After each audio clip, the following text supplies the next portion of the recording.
Quaid Azam Pot 70.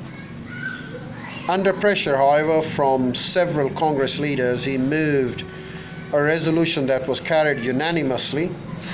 This Congress strongly deprecates the extension or application of the principle of separate communal electorates to municipalities, district boards, or other local bodies. But in the performance of this task, he was uncharacteristically hesitant, also brief.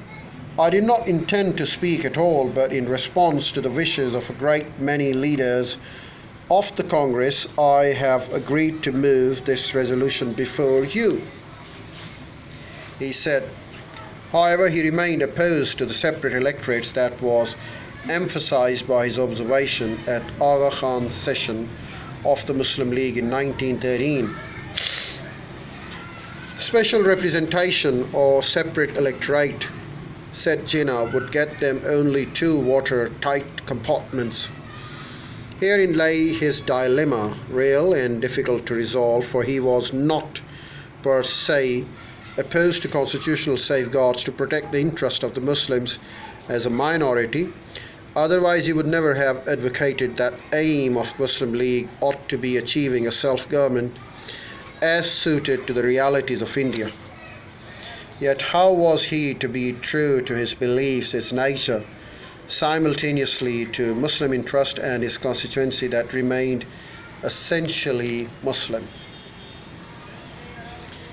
In the autumn of 1910, Jinnah was elected by the Muslims of the Bombay Presidency as their representative to the Viceroy's Legislative Council, defeating Maulvi Rafiuddin, who was the president of Bombay Muslim League.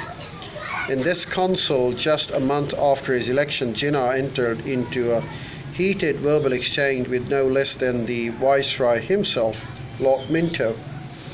This contention arose from a resolution on indentured labour for Natal. Jinnah held that this had aroused the feelings of all classes in the country to the highest pitch of indignation and horror at the harsh and cruel treatment that is meted out to the Indians in South Africa. Lord Minto objected that cruel was rather a strong word. Jinnah stood his ground and responded, I should feel inclined to use much stronger language, my lord, but I am fully aware of the constitution of this council, which I do not wish to trespass for a single moment. But I do say this, that the treatment that is meted out to the Indians is harshest which can possibly be imagined. And as I said before, the feeling in this country is unanimous. This was unusual, as it was perhaps for the first time that government was criticized so clearly and to the face of the Viceroy. Well, you can have a comprehensive analysis of the Morley Minto reforms, as you can see it in the appendix as well.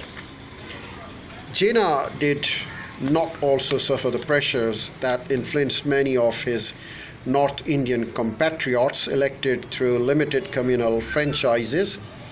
In Bombay, those Muslims who were wealthy enough to qualify for a vote were not inclined to keep Islam in the forefront, which is why all through Jinnah's long association with the constituency in Bombay, which lasted with a few interruptions until partition, he continued to be re-elected, though not just on the strength of the Muslim votes alone, for many Parsis, Hindus too voted for him.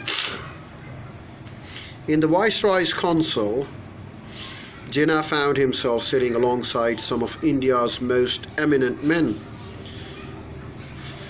fellow congressmen like Bhupendra Nath Basu, Deen Shah Wacha, Srinivas Sastari, Mazharul Haq, Taj Bahadur Sapru, Madan Mohan Malavia, whereas others like Raja Sahib of Mahmudabad or Sir Ali Imam, with whom too Jinnah developed close relation, were of different political persuasion. I'll tell you more about the same in my next video tomorrow. That's all for the day. Bye bye. See you tomorrow. Talk to you tomorrow.